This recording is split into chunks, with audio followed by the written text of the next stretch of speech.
الحمد لله وحده والصلاة والسلام على من لا نبي بعده لا نبي بعده ولا إمام بعده ولا رسول بعده ولا معصوم بعده ونشهد أن سيدنا وسندنا وشفيعنا وحبيبنا وكريمنا ومولانا ومحبوبنا محمدا عبده ورسوله. أما بعد فأعوذ بالله من الشيطان الرجيم. بسم الله الرحمن الرحيم. يا أيها الذين آمنوا توبوا إلى الله توبة نصوحا. وقال النبي صلى الله عليه وسلم: التائب من الذنب كمن لا ذنب له، أو كما قال عليه الصلاة والسلام. صدق الله العظيم. معزز سامعین، اللہ رب العزت نے رمضان المبارک کا بابرکت مہینہ ہمیں عطا فرمایا۔ پہلا عشرہ تکمیل کے آخری مراحل میں ہے، جس کے بارے میں حضور نبی مکرم صلی اللہ علیہ وسلم نے ارشاد فرمایا: اولہ رحمت، کہ رمضان المبارک کے پہلے 10 دن، پہلا عشرہ اللہ کی رحمت کا عشرہ۔ اسے آپ یوں سمجھ لیجئے کہ اللہ رب العزت کی رحمت بندے پورا سال مختلف طریقوں سے تلاش کرتے ہیں، نماز پڑھ کے، صدقہ خیرات کر کے، خیر کی جگہوں پہ جا کے۔ ہر مومن بندے کی، مسلمان بندے کی یہ چاہت ہوتی ہے کہ مجھے اللہ کی رحمت مل جائے۔ تو پورا سال بندے اللہ کی رحمت کو تلاش کرتے ہیں، رمضان المبارک میں اللہ کی رحمت بندوں کو تلاش کرتی ہے۔ یعنی اللہ کی رحمت اتنی کثیر ہوتی ہے، اتنی کثیر، گویا بہانے ڈھونڈتی ہے اللہ کی رحمت بندوں پہ ہونے کے۔ تو فرمایا اولہ رحمت، رمضان المبارک کا پہلا عشرہ اللہ کی رحمت کا عشرہ، جو آخری مراحل میں ہے۔ اللہ سے دعا ہے اللہ رب العزت ہمیں اپنی ہر قسم کی رحمتوں سے مالا مال فرمائے۔ وَأَوْسَطُهُ مَغْفِرَةٌ، دوسرا عشرہ حضور نبی علیہ السلام نے فرمایا مغفرت کا عشرہ۔ اور آج کی نشست میں اسی حوالے سے مختصر سی گفتگو کرنی ہے۔ مغفرت، غفران، معافی، بخشش، یعنی یہ دوسرا عشرہ اللہ کی معافی کا عشرہ ہے۔ وہ ذات کتنی رحیم ذات ہے، کتنی کریم ذات ہے، اپنے بندوں سے اللہ کو کتنی محبت ہے، کتنا پیار ہے کہ اللہ چاہتے ہیں کہ میں اپنے بندوں کو معاف فرماؤں۔ اللہ چاہتے ہیں کہ میرے بندے مجھ سے معافی مانگے۔ توبہ، یا ایھا الذین آمنوا توبوا الی اللہ توبۃ نصوحا۔ قرآن پاک میں اللہ نے فرمایا اے ایمان والو، اللہ سے پکی سچی توبہ کرو۔ تو یہ ویسے تو توبہ کا کوئی وقت تو نہیں ہے، توبہ کا جو ہے وہ کوئی وقت نہیں، پورے سال کے ہر مہینے میں کسی بھی لمحے، کسی بھی وقت بندہ اللہ سے توبہ کر سکتا ہے، معافی مانگ سکتا ہے، اپنے گناہوں پہ اظہار ندامت اور اپنے گناہوں پہ ندامت کا احساس کر کے اللہ کے دربار میں پیش ہو جائے، اللہ سے معافی مانگے، اللہ اسے معاف فرما دیتے۔ لیکن رمضان المبارک کا یہ دوسرا عشرہ اللہ نے خاص رکھا ہی اس لیے، یعنی بالفاظ دیگر جیسے پہلے میں نے کہا، ایسے سمجھ لیجئے کہ باقی پورا سال بندہ اللہ کی مغفرت کو تلاش کرتا ہے، یہ اپنی پیشانی کو اللہ کے دربار میں ٹیک کے اللہ کی مغفرت تلاش کرتا ہے، اللہ کے سامنے گڑ گڑا کے اللہ کی مغفرت تلاش کرتا ہے اللہ کے سامنے آنسو بہا کے، اور یہ رمضان کے دوسرے عشرے میں اللہ کی مغفرت بندے کو تلاش کرتی ہے، بس ایسے بہانہ ڈھونڈتے ہیں اللہ معاف کرنے کے۔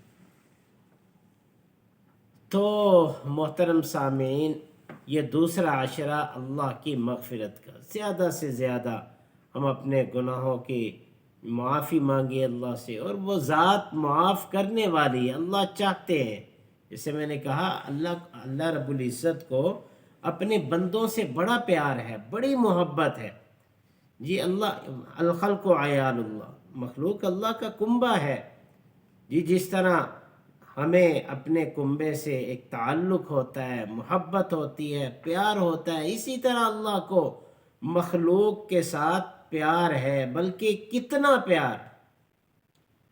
حضور نبی علیہ السلام نے فرمایا کہ اللہ اپنے بندے سے، مومن بندے سے 70 ماؤں سے زیادہ پیار کرتے، اور یہ ماں باپ کی محبت تو اولاد کے ساتھ بے لوث ہوتی، اور اللہ نے خاص اپنی محبت کو ماں کی محبت کے ساتھ تشبیہ دی، کیونکہ ماں کی محبت اپنی اولاد کے ساتھ بے لوث محبت ہوتی، اور اللہ تو 70 ماؤں سے زیادہ پیار کرنے والا۔ اگر بیٹا نافرمان بیٹا، یہ اپنے ماں باپ کا نافرمان، ماں باپ کو برا بھلا کہنے والا جی، ماں باپ کا دل دکھانے والا، اگر وہ بیٹا بھی جو ہے وہ کچھ عرصے کے بعد اپنی ماں کے پاس آ کے معافی مانگ لے تو وہ اسے سینے سے لگاتی، اور اگر نافرمان بیٹے کو کوئی تکلیف پہنچ جائے تو وہ اس تکلیف کی ٹھیس ماں کے دل کو پہنچتی، اور اللہ تو اپنے بندوں سے 70 ماؤں سے زیادہ پیار کرنے والے، تو اس لیے فرمایا جی۔ اللہ دیکھیے، گناہگار بندے اللہ چاہتے ہیں میرے دربار میں آئیں جی، مجھ سے معافی مانگیں، اللہ تو معاف کرنا چاہتے ہیں۔ قُلْ يَا عِبَادِيَ الَّذِينَ أَسْرَفُوا عَلَىٰ أَنفُسِهِمْ لَا تَقْنَطُوا مِن رَحْمَتِ اللَّهِ۔ آج اگر کسی مولوی کے پاس، کسی عالم کے پاس، کسی پیر کے پاس کوئی انتہائی گناہوں میں لتھڑا ہوا شخص چلا جائے کہ جناب میں توبہ کرنا چاہتا ہوں، تو اتنا گناہ گار ہے، تو فلاں ہے فلاں ہے جی، نا امیدی۔ لیکن اللہ اپنے گناہگار بندوں کو کتنی محبت کے ساتھ بلا کے اپنے گناہگار بندوں کو امید دلا رہے ہیں۔ قُلْ يَا عِبَادِيَ الَّذِينَ أَسْرَفُوا عَلَىٰ أَنفُسِهِمْ، جی کہہ دیجئے اے محبوب، یا عبادی، اے میرے بندوں۔ کون سے؟ کہ اللہ تہجد گزاروں کو بلا رہے ہیں، تہجد گزاروں کو پکار رہے ہیں، اللہ حاجیوں کو پکار رہے ہیں، پروردگار عالم شب زندہ دار لوگوں کو پکار رہے ہیں، اللہ رب العزت 5 وقت کے نمازیوں کو پکار رہے ہیں۔ فرمایا نہیں، یا عبادی، اے میرے وہ بندے، اسرفوا علی انفسہم، جنہوں نے اپنی جانوں پر ظلم کیا۔ اللہ اکبر، یعنی اتنی محبت کہ اپنے نافرمانوں کو بھی کہہ رہے ہیں یا عبادی، اے میرے بندے۔ تو اللہ تو اتنی محبت کرتے ہیں، بندے کی توبہ کے منتظر۔ کب تک؟ حضور نبی علیہ السلام نے فرمایا کہ غرغرائے موت تک اللہ بندے کی توبہ کا انتظار کرتے، کہ میرا بندہ کسی وقت بھی میرے دربار میں آ جائے۔ ہم تو سائل بکرم ہیں، ہم تو مائل بکرم ہے، کوئی سائل ہی نہیں، وہ تو بندوں کا منتظر ہے۔ حدیث مبارکہ کے اندر آتا ہے وہ مشہور واقعہ، ایک آدمی نے 99 قتل کیے ایک عابد کے پاس، اس گناہگار زندگی سے تنگ آ گیا، لوگوں سے پوچھا توبہ کرنا چاہتا ہوں، کہا فلاں عابد ہے اس کے پاس چلے جاؤ۔ گئے، کہا کہ میں 99 قتل کیے، معافی مانگنا چاہتا ہوں، توبہ کرنا چاہتا ہوں۔ عابد نے کہا، ہو 99 قتل، تو بہت بڑا گناہ گار ہے، تو خطا کار ہے، تیری تو کوئی معافی ہی نہیں ہے، کوئی معافی نہیں ہے تیرے لیے۔ اس نے کہا اچھا ایسی بات ہے، اس کو بھی قتل کر دی۔ لو جی، پورے 100 سینچری مکمل 100 قتل کر دیے۔ اور پھر لوگوں سے پوچھا، بھئی میں اس زندگی سے تنگ ہوں، توبہ کرنا چاہتا ہوں، چھوڑنا چاہتا ہوں یہ گناہ۔ تو کہا کہ فلاں عالم ہے، اس کے پاس چلے جاؤ۔ اب گئے، جا کے پوچھا حضرت ایسی بات ہے، میں کہ ہاں اللہ کی ذات تو بندے کی توبہ کی منتظر ہے، وہ تو کہتا ہے کہ میرا بندہ میرے دربار میں آئے معافی مانگے، وہ تو جب بندہ وہ تو ایک بندہ ایک قدم چلتا ہے اللہ 2 قدم اس کی طرف آتے، بندہ چل کے جاتا ہے اللہ دوڑ کے اسے اپنے دامن میں سمیٹ لیتے، وہ تو منتظر ہے۔ اللہ رب العزت تو بندوں کی توبہ کا انتظار کرتے ہیں، بالکل توبہ ہو سکتی۔ اس نے کہا کیا طریقہ ہے؟ فرمایا کہ ایسے کرو کہ جس بستی میں تم رہتے ہو اسے چھوڑ دو، کیونکہ وہ گناہوں والی بستی، وہاں تم سے گناہ سرزد ہوئے، وہاں اچھے لوگ نہیں، ان کی صحبت اچھی نہیں، جی ان کی صحبت کی وجہ سے یہ اثر تم پہ پڑا کہ تم نے قتل کیے۔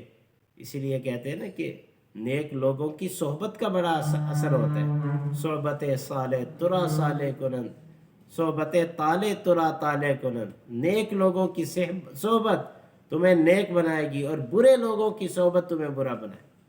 تو بہرحال انہوں نے کہا کہ اس بری بستی کو چھوڑو اور جو ہے وہ فلاں نیک لوگوں کی بستی ہے وہاں چلے جاؤ، وہ اللہ کی عبادت کرتے ہیں، اللہ کی بندگی کرتے ہیں، ان کے ساتھ مل کے اللہ کی بندگی کرتے۔ اب وہ شخص چلا، موت آ گئی۔ اب بعض روایات کے اندر آتا ہے کہ جب موت کا جھٹکا لگا تو وہ نیک لوگوں کی بستی کی طرف جا رہا تھا، اس طرف اس نے چھلانگ لگائی، اس طرح ہاتھ آگے ہیں اس کے، تو فرشتے آ گئے، جنت کے فرشتے آ گئے، یہ ہمارا مہمان ہے، ہم نے لے کے جانا ہے۔ دوزخ کے فرشتے، ہمارا مجرم ہے، ہم نے لے کے جانا ہے، اس نے 100 قتل کیے۔ اللہ رب العزت نے ایک فرشتے کو بھیجا کہ جاؤ ان کے درمیان فیصلہ کرو۔ اب وہ آیا، اس نے کہا کہ زمینوں کی پیمائش کر لے، اگر تو نیک لوگوں کی بستی قریب ہے اس سے تو یہ جنتی ہے، اور اگر وہ جس بستی کو چھوڑ کے آ رہا ہے برے لوگوں کی بستی وہ قریب ہے تو یہ جہنم ہے۔ اللہ اکبر! اللہ اپنے بندوں سے کتنا پیار کرتے ہیں، کتنی محبت کرتے ہیں۔ حدیث مبارکہ کے اندر آتا ہے اللہ رب العزت نے اس زمین کو حکم دیا جو نیک، کیونکہ اللہ اپنے بندوں کو معاف کرنا چاہتے ہیں، بندہ آئے تو صحیح۔ یا عبادی الذین اسرفوا علی انفسہم، جی لا تقنطوا من رحمت اللہ، اللہ کی رحمت سے مایوس نہیں ہونا۔ اب وہ مایوس نہیں ہوا، چلا اللہ کی رحمت کی طرف۔ اللہ نے زمین کو، جو نیک لوگوں کی بستی کی طرف والی زمین تھی، اللہ نے اسے حکم دیا سکڑ جا، اور جو برے لوگوں کی بستی والی زمین اللہ نے کہا پھیل جا۔ اب جب وہ پیمائش کی تو وہ بستی نیک لوگوں کی بستی قریب تھی، جنت کے فرشتے اسے لے۔ اللہ اکبر! تو محترم سامعین، اللہ ہماری توبہ کے منتظر ہے، ہم آ جائے اللہ کے در۔ زندگی کا کوئی پتہ نہیں کون سے موڑ پہ، کون سے لمحے پہ یہ جسم سے سانس کا رشتہ ختم ہو جائے، جی ہماری موت آ جائے، کسی کو پتہ نہیں موت کا۔ تو ہم اللہ سے صلح کر لیں، ہم اس حال میں اللہ کے پاس جائیں کہ پروردگار عالم ہم سے راضی، اور صلح کا طریقہ توبہ ہی۔ حضور نبی علیہ السلام نے فرمایا التائب من الذنب کمن لا ذنب لہ، توبہ کرنے والا ایسا ہے جیسے اس نے توبہ کی ہے، یعنی یہ توبہ ایک ریموور ہے جو انسان کے گناہوں کو مٹا دیتا ہے۔ 7 زمین و آسمان کے برابر بھی گناہ ہوں گے تو یہ توبہ اسے مٹا دے گی، ختم کر دے گی۔ تو اس لیے یہ دوسرا عشرہ اللہ کی مغفرت کا عشرہ ہے، اس عشرے کو ہم قیمتی بنائیں۔ یہ اللہم انک عفو کریم تحب العفو فاعف عنا یا غفور فاعف عنی یا غفور، جی اور اسی طرح اور جی اللہ سے مغفرت کی، اللہ سے بخشش کی۔ ربنا ظلمنا انفسنا وان لم تغفر لنا وترحمنا لنکونن من الخاسرین، استغفار کی کثرت کرے، یعنی اس دوسرے عشرے میں ہم اللہ سے اپنی توبہ کروا لیں۔ حضور نبی علیہ السلام نے فرمایا انتہائی خواب و خاسر ہے، خسارے کے اندر ہے، بدبخت ہے وہ شخص جس نے رمضان کا مہینہ پایا اور اللہ سے اپنی مغفرت بھی نہ کروا سکا۔ اس لیے محترم سامعین، ان لمحات کو ہم قیمتی سمجھتے ہوئے اللہ سے عفو، معافی اور درگزر کی درخواستیں کرتے رہیں۔ یہ نہ سمجھیں کہ ہم سے گناہ ہو جاتا ہے، ہم توبہ کرتے ہیں پھر گناہ ہو جاتا ہے، توبہ کرتے ہیں پھر گناہ ہو جاتا ہے۔ ایک حدیث مبارکہ کے اندر آتا ہے حضور نبی علیہ السلام نے فرمایا کہ ایک شخص اللہ سے توبہ کرتا ہے، معافی مانگتے ہیں گناہ کی، یعنی جس وقت توبہ کرے اس وقت دل میں پختہ عزم ہو کہ اب میں یہ گناہ نہیں کروں گا، تو اب وہ اللہ سے معافی مانگ لیتا ہے۔ تو اللہ فرماتے ہیں مجھے میری عزت کی قسم، یہ بندہ اس لیے مجھ سے معافی مانگ رہا ہے کہ اسے پتہ ہے کہ میں اسے معاف کرنے پہ بھی قادر ہوں اور اسے سزا دینے پہ بھی قادر ہوں، لیکن میری شان یہ ہے کہ میں نے اس کو معاف کر دیا۔ اب وہ معاف ہو جاتا ہے، کچھ عرصے کے بعد دوبارہ پھر اس بندے کے دل میں شیطان داعیہ پیدا کرتا ہے، اس سے پھر گناہ سرزد ہو جاتا ہے، جی پھر جو ہے وہ توبہ کر لیتا ہے۔ پھر اللہ یہی فرماتے ہیں، حضور نبی علیہ السلام نے فرمایا کہ وہ بندہ بار بار توبہ کرتا ہے، اللہ اس کی توبہ کو قبول کرتے اور اسے معاف فرماتے، اس لیے تواب کا لفظ فرمایا، بار بار توبہ کرنے والا، التائب من الذنب کمن لا ذنب له، جی اور فرمایا کہ گناہ سے توبہ کرنے والا ایسے ہی جیسے اس نے گناہ نہیں کیا۔ اور ایک حدیث مبارکہ میں آیا، حضور نبی علیہ السلام نے فرمایا کہ بہترین گناہ کرنے والا وہ ہے جو گناہ کرنے کے بعد توبہ کرنے والا۔ تو اس لیے ہم اپنی ان لمحات کو قیمتی سمجھیں، وہ ذات ہماری منتظر ہے۔ دعا ہے پروردگار عالم ہمیں حقیقی معنوں میں توبہ کرنے کی توفیق نصیب فرمائے، رمضان المبارک کے ان لمحات کو ہمارے لیے اللہ قیمتی بنائے، اور تمام حضرات سامعین اور جتنی بھی امت مسلمہ ہیں سب کے روزوں کو، تراویح کو اور بقیہ عبادات کو اللہ قبول فرمائے۔ وآخر دعوانا ان الحمد للہ رب العالمین۔